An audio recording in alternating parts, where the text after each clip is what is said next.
I have always wanted to make a film about the land, the animals, the birds, the trees, about the people who sow and reap the bread from times immemorial, generations on end. In my perception, this would be an instant snapshot of eternity, maybe. First we shot this field, then that hill. Then we went into the hill. The entrance was like a tunnel taking us to another millennium. One of the most beautiful tombs on earth, the Thracian tomb by the village of Sveshtari.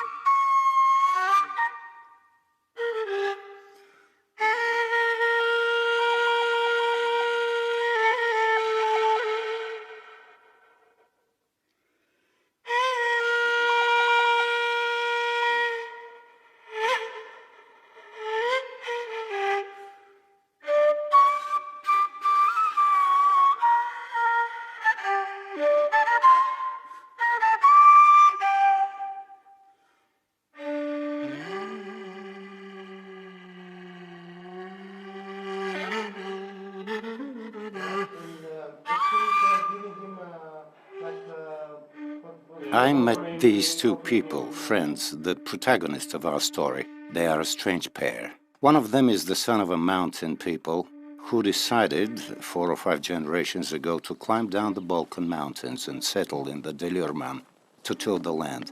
The forefathers were rich people, but what does rich mean? Once 10 hectares were quite a lot, true? Theodore Jr., the last of the descendants of the famous Crăciunov clan with their motto of just 3 words, work, work, work, is in command of an estate of 10,000 hectares. The other one, an Austrian, born in Vienna, Christoph Heinrich Rudolf Edmund Joseph Maria, Count von Harting, also cultivator of land. He has got a 1,000-year-old castle in the Wachau Valley in the Upper Danube Basin. You'll see it later in the film. He travels all the time across the continent and knows the agriculture of the land from Russia to France, from the Hungarian Puszta to Isperih, Bulgaria. A true descendant of kings and archdukes, of archbishops and generals, but during the long hours of conversation, talking about Bulgaria and Austria, I have not met a more delicate and keen connoisseur and defendant of land and modern agriculture. He reminded me in some way of the character of The Magic Mountain by Thomas Mann. In a way, Theodore Ivanov seems to emerge from the pages of The Wolf Posse by Ivailo Petrov. Who are in the avant-garde? Who are the best farmers? Who are working? I would say that you find everywhere very good farmers and very bad farmers. Everywhere. So everywhere. It's the same. So you have good ones and you have bad ones. If you pass here and you see, for instance, the fields of from Mr. Ivanov, 8 tons of wheat this year, 7 tons average, and you turn around after the next bend and you see a field wheat, I would say 3.5 or 4 tons, so that is the difference. Yeah? And I would say perhaps the input there was not so big, but he had work, he had everything. He had to do it, he has to go with the combine, he has to plow, he has to do all the work, and so of course, technology is very important, you know, but it is not technology for itself. It's technology embedded in a system which you want to apply, you know. Ние започнахме с около 500 декара наета земя. We started with about 50 hectares of leased land and 1 tractor. Much later, we managed to buy 1 combine harvester. At the time, the Niva harvester was a luxury.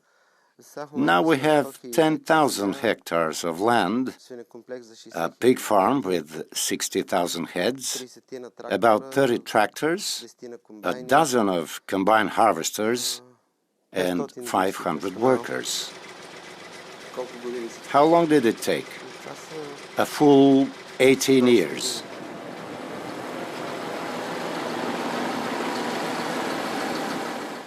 I have stayed the same since I was born, since I remember. Since I remember, I've been working without anyone forcing me. My father had a 1.5 hectare school field, which he tilled, while all the time he worked in a quarry. Това е прадядо ми Иван Крачунов, This is my grandfather, Ivan Krachunov, who, together with a handful of adherents, founded the local agricultural society in 1919. Once, a reporter from a newspaper wrote a critical article about me under the headline, "The Boy with the Dusty Cloth Cap." At the very beginning of our business, when was that? In 1992. At that moment, a big Bulgarian ship loaded with live lambs was turned back from Saudi Arabia because the stock had got some kind of disease, ecthyma contagiosa, the whole lot. The problem was that on top of the disease, no provision for food for the animals on the return voyage had been made, and they were delivered back mere bags of bones. And then my father was one of the daredevils who decided to buy part of the shipment so we could try to cure them, give them back their normal status, and then succeed in exporting them back.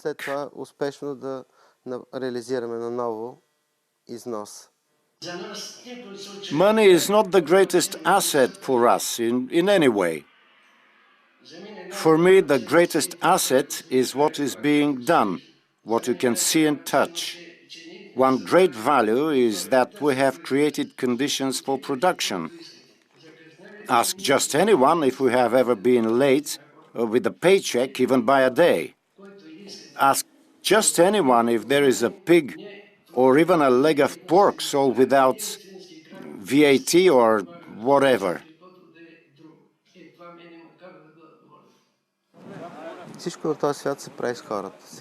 Everything in this world is done with people, with a team.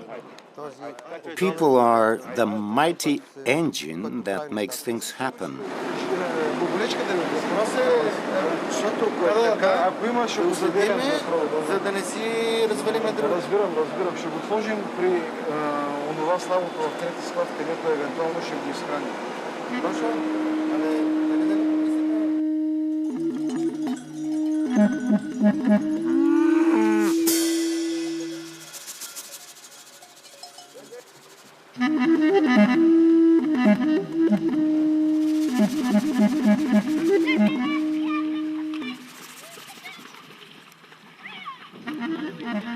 Isperih is a town of many names inevitably lost through the millennia. On these 400 kilometers on the southern slopes of the Ludogoria Plateau, with about 30 villages, Isperih is the second largest town after Razgrad. Population 25,000, of which 60% ethnic Turks and 10% Gypsies. You can call it Kemalar after Kemal and his clan who came here in 1545 and founded the settlement. But who knows what he founded and what he conquered, because for millennia on this land there flourished a brilliant civilization, the first Bulgarian kingdom, the Thracians. How much do you want for it? It isn't expensive. It can be milked. The people of Isperih are affectionate and hard-working. Unfortunately, unemployment is harsh and more than 2/3 of the population have no high school education. You read all the time, the population is constantly diminishing. Statistics show that the natural and mechanical population growth are negative. The analysis of the age structure points to aging. What language our bureaucracy employs? Migration, most young people from this area to the bigger towns in the country, and most of all, immigration abroad is growing.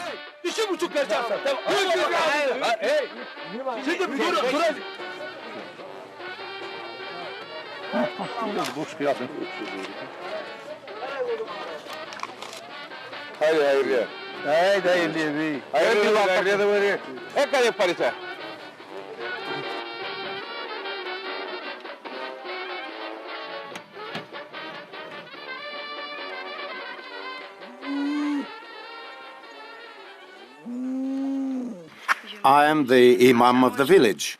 So, you, a woman, are the imam? Yes, I am. Welcome. It's so beautiful. أعوذ بالله من الشيطان الرجيم بسم الله الرحمن الرحيم ياسين والقرآن الحكيم إنك لمن المرسلين على صراط مستقيم تنزيل العزيز الرحيم لتنذر قوما ما ينذر آباؤهم فهم غافلون لقد حق القول على أكثرهم فهم لا يؤمنون إنا جعلنا في أعناقهم أغلالا فهي إلى الأذقان فهم يقمحون.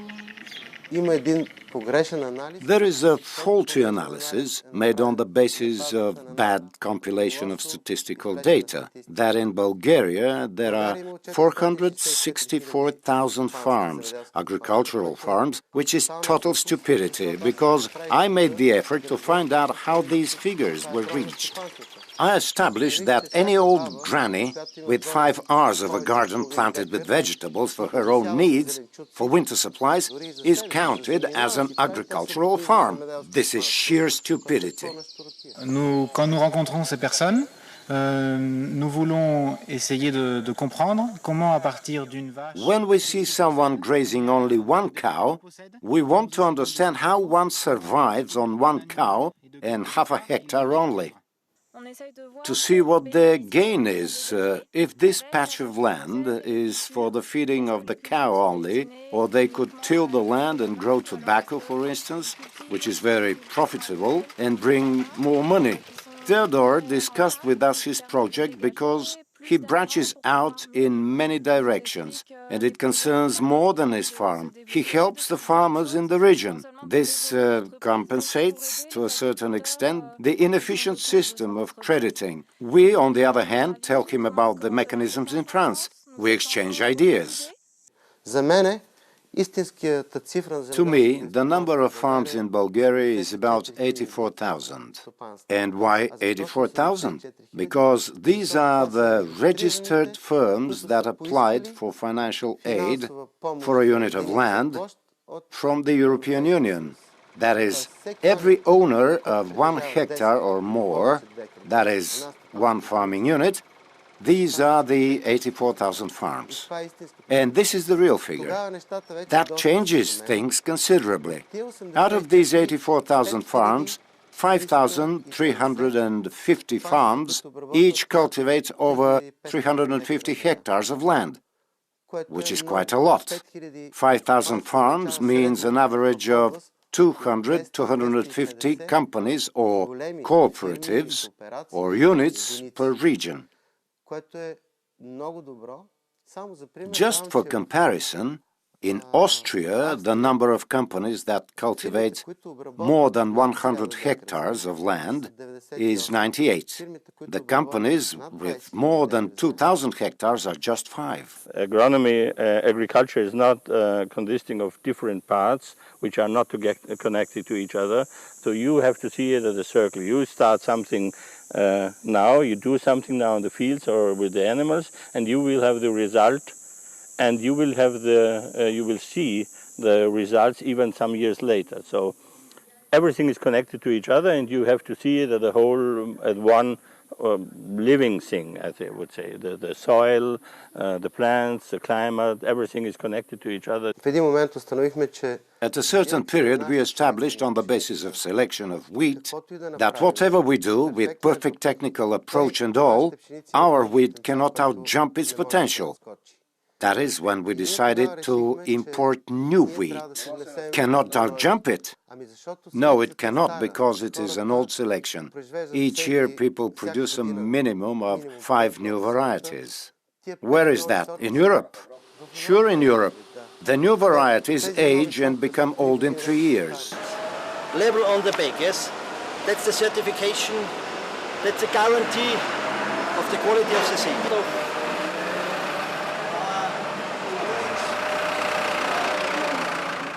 We have 50 varieties, for example, yes, and we have together to test which varieties are the best varieties adapted to the Bulgarian climate. Yes, for example, in wheat, in barley, for example, it's the same. I think we have to test also other varieties or the other crops, but in each crop we have to find out the best. And the best for the farmer is, yes, which quality the market needs is the first. Which quality the market needs in different Bulgaria, for example. High quality wheat is, we have the same strategy, yes. So the second is how many kilograms you can harvest per hectare, yes. The next is how early or late is the variety for this part of Europe, yes. But if the variety are too late, it's not possible to get good yields, good kernels, good quality. In Bulgaria, we have found Mr. Ivanov is one of the best farms in Bulgaria, and I think Mr. Ivanov have the best conditions in Isperih, in this part, and so we can test all we want. Our breeding is orientated to the east.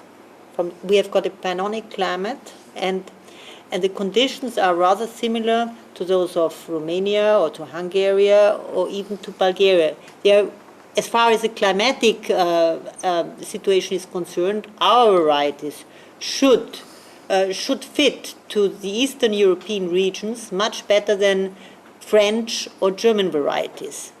What we propose we are prepared to give you 3 varieties. Mm-hmm. First one is Fabula. Mm-hmm. Fabula is earlier than Capo. What do you think about Joseph, huh? Well, Joseph is a good variety. It's already a very well-known variety, you know. Mm-hmm. Mm-hmm. Yeah, I've seen it in Kalarash. And did you like it?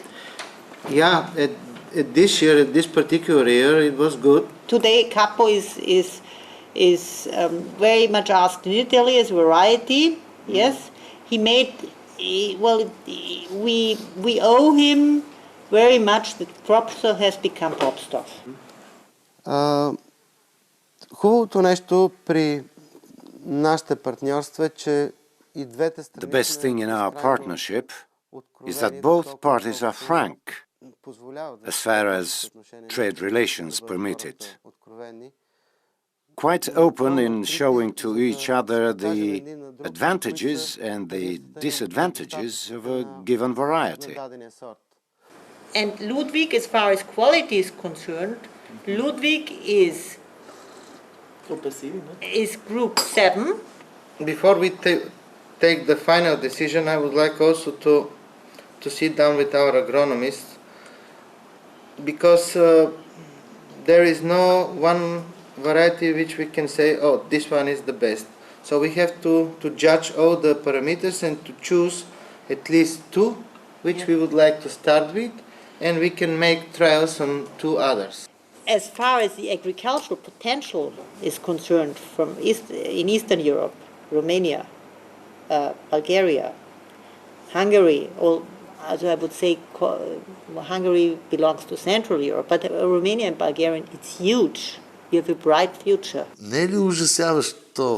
Isn't it a terrifying fact that a Bulgarian producer in agriculture produces 10 times less than his European colleague?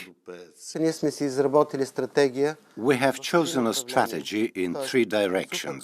That is, super quality, but with compromises of yield, average quality with no compromises of yield, and low quality with super yield.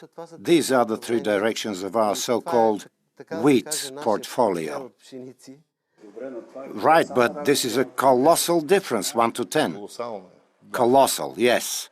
But China had 1 to 20 and 1 to 30. But they have a great cultural tradition, Confucian ethics and all that. Yes, and technological strategy. There are 2 approaches. Either you create high technologies, or, if you cannot, you buy them. Pondering on the problem, I came to the conclusion that the only way to compensate for this is to import know-how to Bulgaria. Buying seeds, we import know-how. It's a very long time business. Yeah? If we cross, this year, 2008, we say yes, we are making new crossings in wheat. Yes, these varieties we can sell earliest in 2018.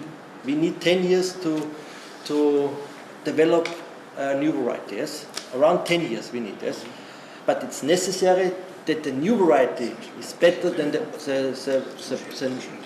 registered variety in the market now. And that's the generation for selling 2018 to 2020. Yes.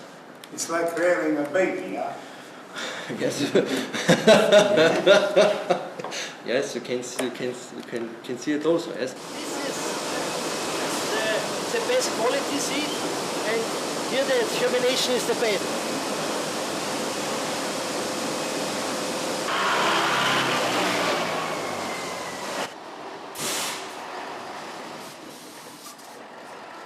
И наистина това, което си мислех, се оправда. And what I thought was quite justified. Under the same conditions in adjoining fields, the Bulgarian and the Austrian varieties gave different results.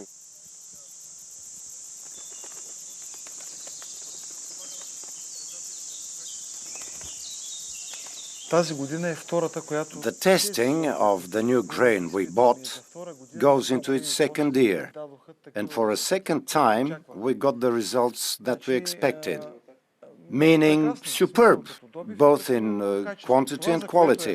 What we intended by buying it, de facto, just happened. With our varieties, the greatest problem is this lodging we see, which makes harvesting difficult. Knock on wood, God forbid we had 4,000 hectares Victory or Millennia variety lodged. That would have been a catastrophe. We had to hire 100 combined harvesters to harvest these 4,000 hectares so we could keep the rhythm of completing the volume planned.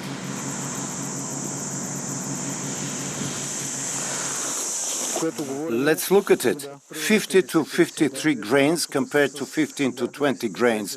This is a serious difference. This is the difference of the Austrian variety. Now let's look at the Bulgarian.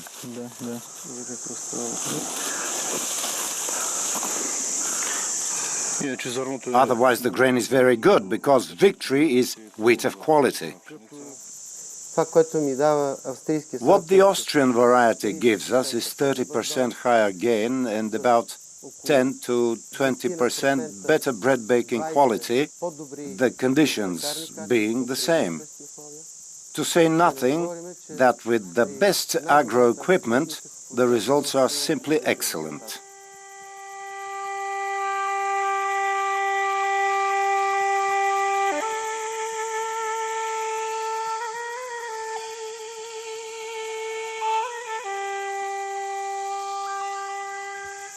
Beautiful wheat, just look at it. It's a different picture.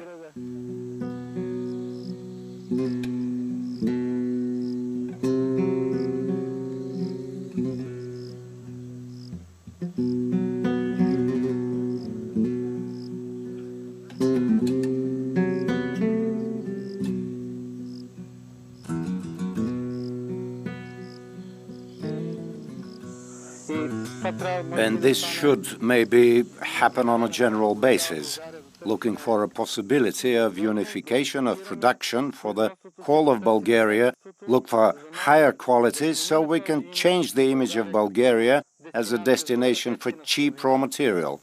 Quite the opposite, to say, here we go, we are the producers of quality wheat. At the outset, it could be done by a group of people sharing the same views, producing quality, looking for good prices, and as a consequence, to cover all Bulgaria, creating a good name of the country as a destination for good quality grain, like Australia, Argentina, or Canada. Let's give it an hour or so, the moist will go, and we'll start rolling.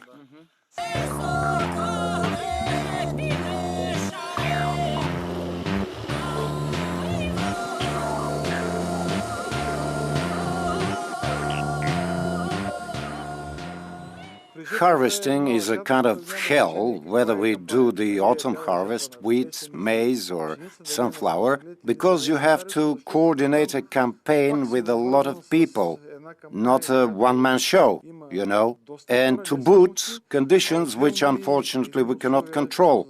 Even the chief agronomist cannot. Climate conditions we have to take into consideration.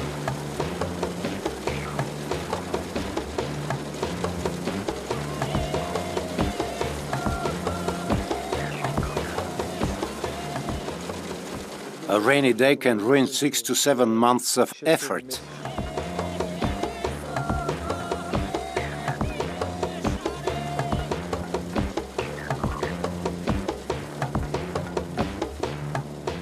With rain, all the indicators of certain varieties change dramatically because all the proteins, glutens and W just go to the devil. The wheat may be perfect, but it will become forage.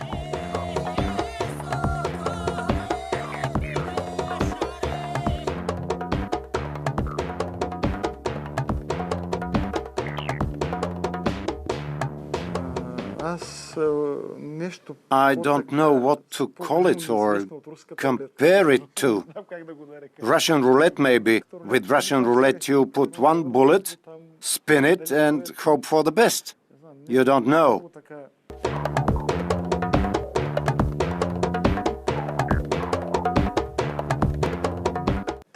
You should do something to trick the weather in some way. And that is why we look for the closest estimates for the best rhythm of work.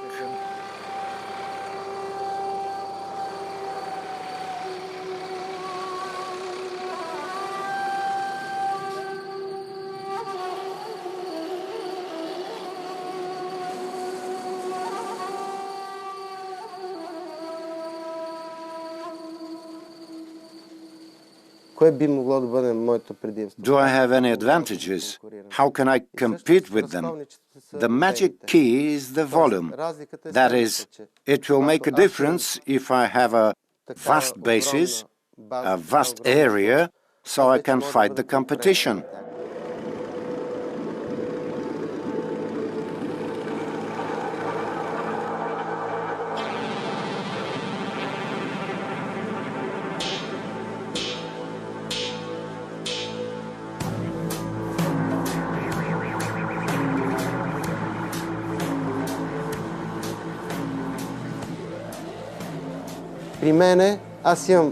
I have a good consignment of good quality to help me defend my conditions. What people are interested in is, in fact, quality. If I have that, I could bargain for a premium, for a better price. If I have a consignment to load 1, 2, 3, 5 ships, this is an advantage, because it means that the foreign buyer has secured the consignment he needs. And it is of a uniform quality.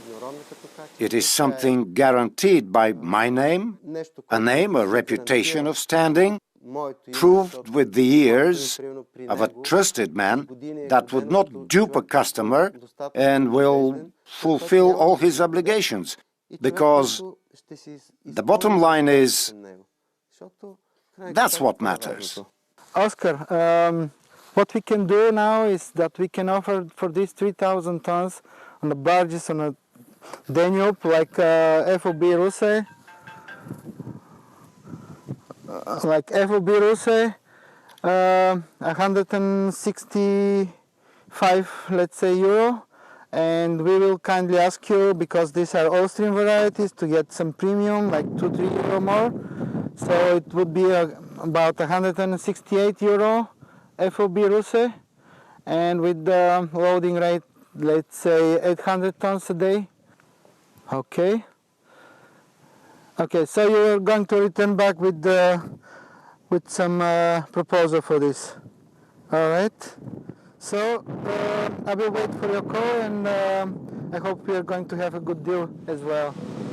Thank you, and we stay in touch. Bye.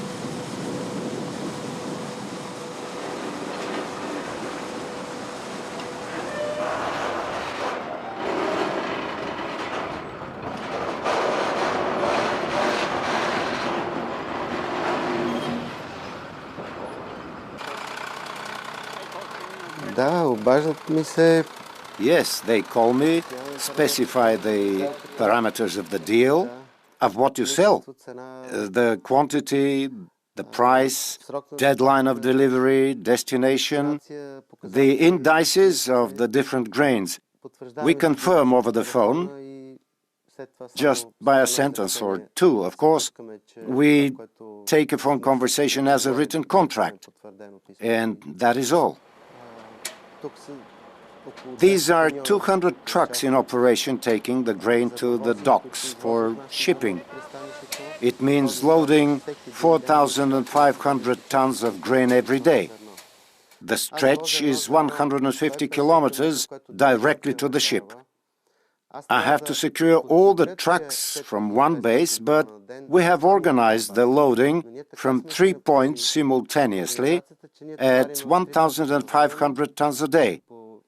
So we get the whole quantity, but this requires very exact timing for all the people down the chain.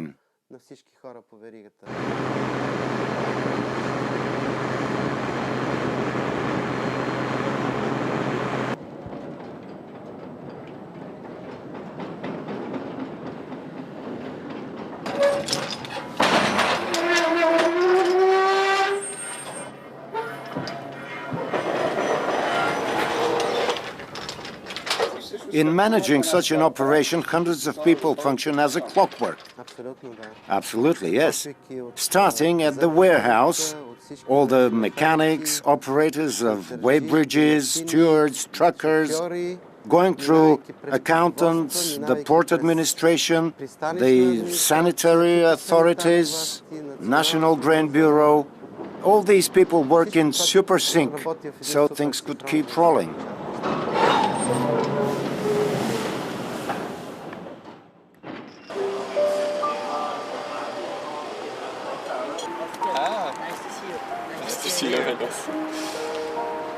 So, Mr. Herty, Nice to meet you, Lucas Bernhard, following Intertrading. Not only European Union is a great producer and exporter of wheat or grains, it's also the US, it's South America, Argentina, Brazil, it's also Australia. So these all are basically sources of grain and wheat in particular. And now when you think all quantities have to be moved around the globe. We're trading today and mainly exporting corn, wheat, barley from Hungary to Romania till Bulgaria. We are also active in the Russian market, we are active in Kazakhstan. Yeah. What's cheaper? Big quantities being shipped at once. That means that basically logistics and the needs for good and very sophisticated proper logistics have been increasing. And basically when I'm talking about huge quantities being shipped around the globe, you have to finance it somehow. These are also aspects that have been becoming more and more important nowadays, where the price of wheat and price of grain has been steadily going up. When you take the curve, let's say in the past, I don't know, 20 years, for example. For example, last year it was up, now it's slightly down, but still the whole trend as a cost structure is upwards. If you take the wheat, the wheat was traded in the destination at $500 last year. So this year the price is almost half of it. Yeah. Why? Because this year, from these three factors what I mentioned to you, at least one is gone. This year there are huge wheat crops worldwide. Yeah? Almost up to 50 million tons, the wheat production is higher than it was last year. Yeah?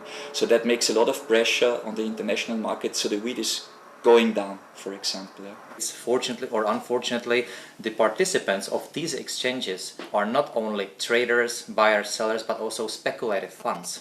And those speculative funds are also mixing up a lot and messing up a lot sometimes in terms of price development.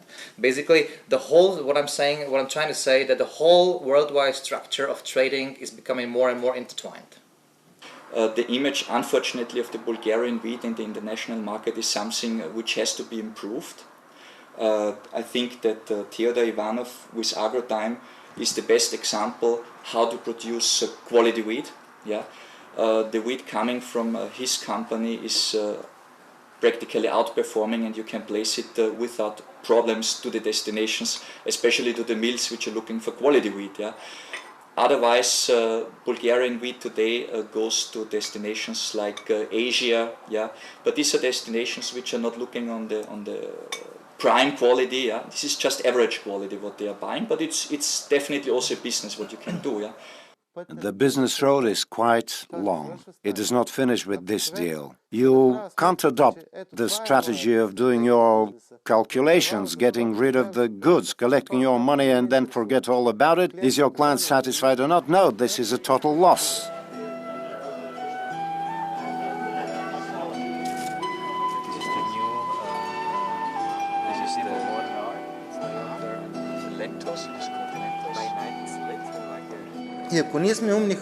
If we are clever, we might do two things.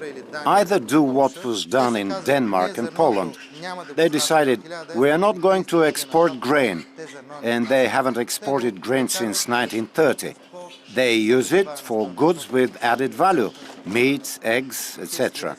These 25 million pigs they raise for pork are fed with this grain. It's either Poland and Denmark's approach for their home consumption through meat and other products, as I said, or the second choice is if we want to export. Let's do high-quality export, and like the Canadians and the Argentinians, go after high prices. The expenses are more or less the same. The difference is very small. You have to give just a little more money to obtain higher quality, applying good technology. The difference between high quality and low quality wheat could mean 40 to 50 euro per ton. So if we export 2 million tons, times 40, 50 euro, makes 100, 120 million euro difference only in the income. That's the trick. It is very hard now to say to not so developed countries that they are not allowed to achieve a little bit higher living standard, and say, okay, you have to stay where we are because we are in Europe, in the United States, we have such a high living standard. We don't want to give anything away from that, so you have to stay where you are. That's impossible. In Austria, we used to have eat meat, let's say 100 years ago. Don't say anything about the social crisis which had been, but actually it was that meat was once a week or twice or three times a month maximum. And now you have 4 or 5 or 6 times a week, every day. But the world, the modern world, the Western world, is showing to these countries, so please raise your consumption. You have to consume, and they are following. And afterwards, if we have the problems, then we are coming and telling them, okay, please consume, but consume in that way that our welfare is not going to be harmed. You know. In Vienna, the daily waste of bread is equal to the need of the second largest city in Austria. So that is Graz, or it's a big city in Austria. Bologna is 1 year in Bologna and 1 year in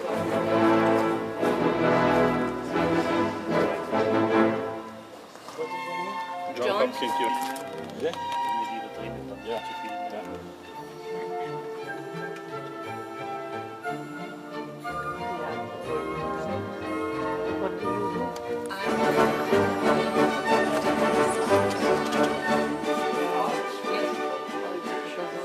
That's why the young people keep it. Yes. This castle was built about 1000. The first document exists from 1087. And at that time the church and the castle was donated to a monastery, Göttweig, which you will see today. If you go down to Krems, to the Wachau, on the opposite hill you have the big monastery of Göttweig. And this parish belonged to the monastery of Göttweig, and it was founded 1087. Thanks.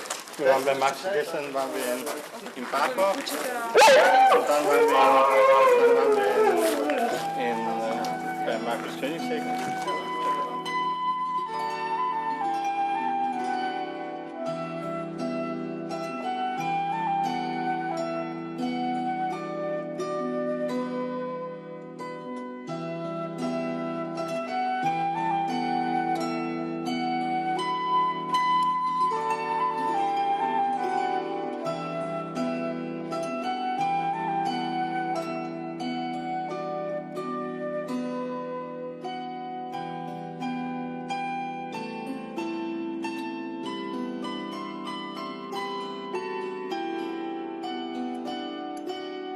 We are in the estate of Count Markus zu Koenigsegg-Aulendorf, direct descendant of the Austrian imperial family. His pedigree could be traced back to Charlemagne. Now the hereditary aristocrat produces some of the most sophisticated red and white wines in Austria, relying on the mastery of French and Italian experts. As he told me, wine is not technology only. In order to produce it, you should go deep into the philosophy of the market and to be a keen connoisseur of the tastes of the customer. He has already visited Bulgaria, intends to visit again and travel through it with Theodor Ivanov.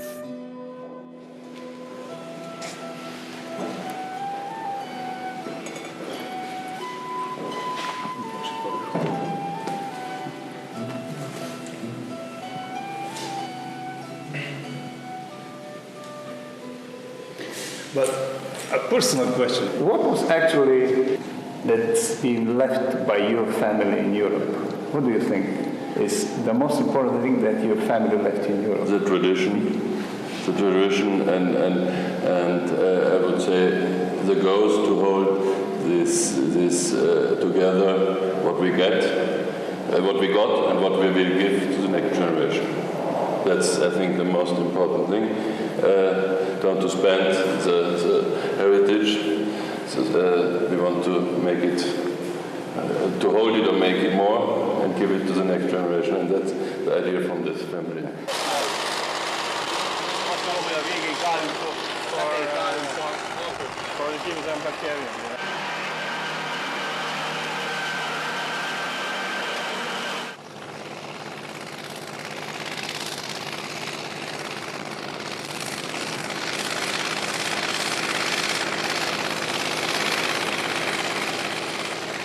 This place here in Agerbuduk is in Europe the biggest producer of milk. They have more than 3,000 cows and they are producing every day between 50 and 60,000 liters of milk. Exactly 50,000 every day, and every second day it's 70,000 liters they are selling.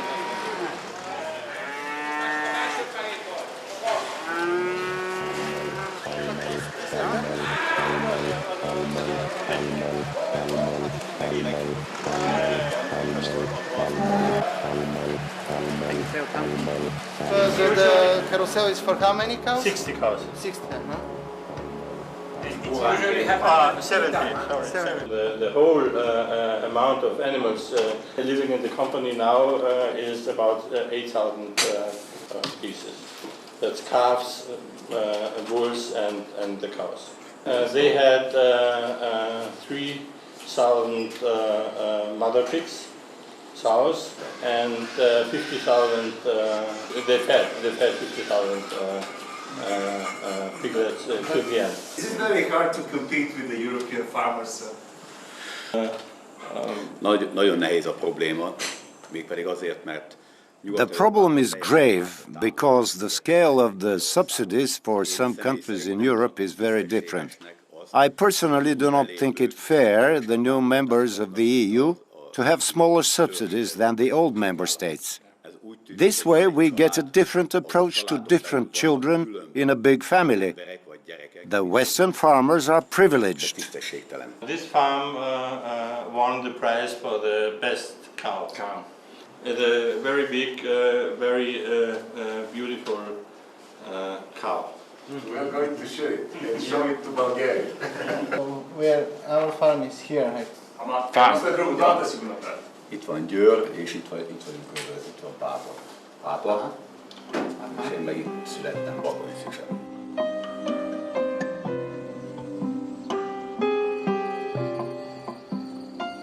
Napoleon was here in the region when he defeated the Austrians, and one of my ancestors was a general. In fact, that's the one that's hanging here on the wall, and he took part in the Napoleon's first defeat, which took place next to Vienna. But then the Austrians lost, and so the French also came in the house and took all the furniture. So it was a bit of a problem. But then they gave us back the things they took out of the house. When you go into this well, how many generations? My ancestors moved to this place in 1635. So it's how many years? It's almost 400 years by now.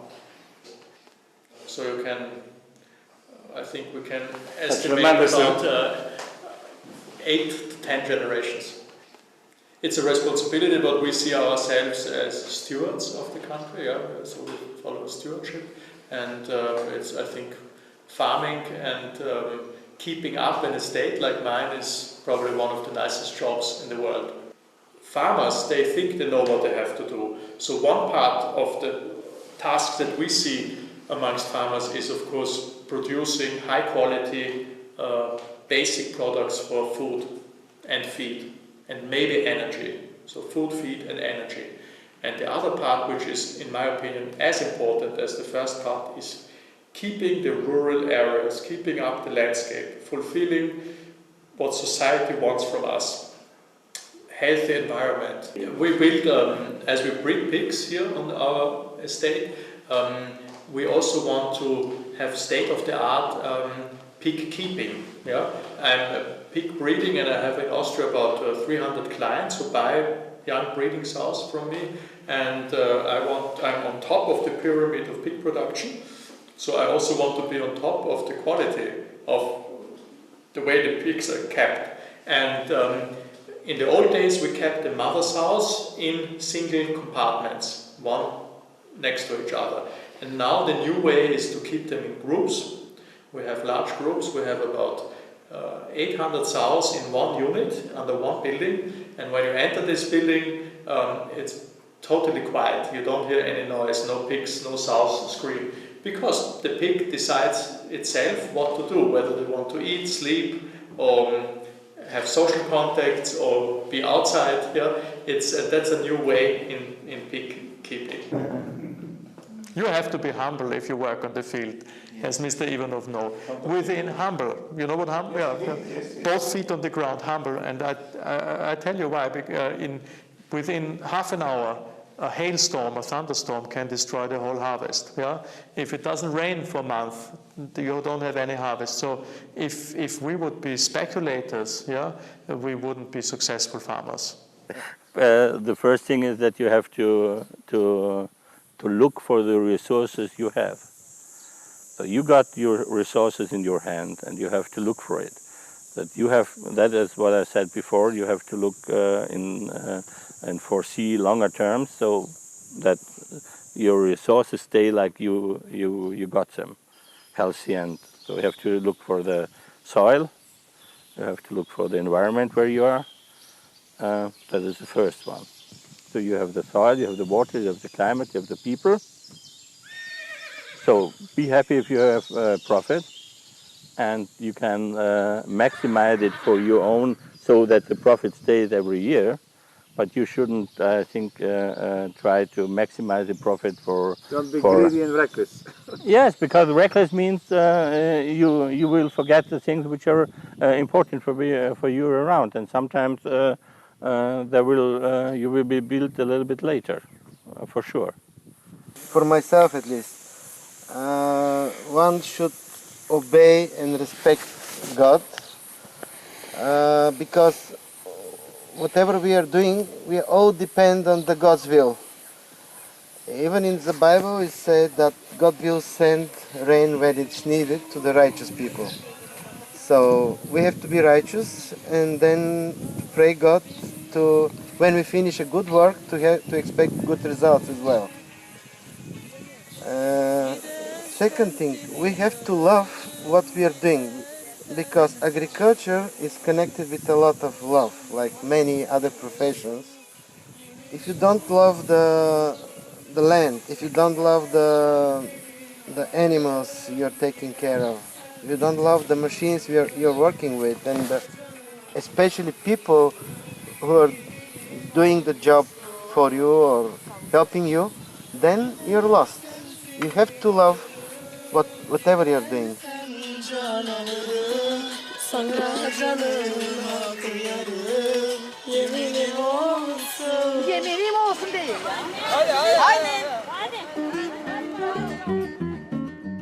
Don't you think that we somewhat humiliatingly arrange the existence of our own state? We lament and beg for money below the Brussels stars, There are worthy people in our country too. My friend, the author of The Passions Bulgarian, Tom Chuzechev, describes the Bulgarian as Ulysses, wandering foreign lands, homeless and friendless, dreaming of arriving where his heart calls him, where his soul leads him, but never being able to. Why shouldn't he do it? The man I told you about does not steal, does not beg, does not complain. He succeeds. Such people could change Bulgaria in 20 years. Give them their chance.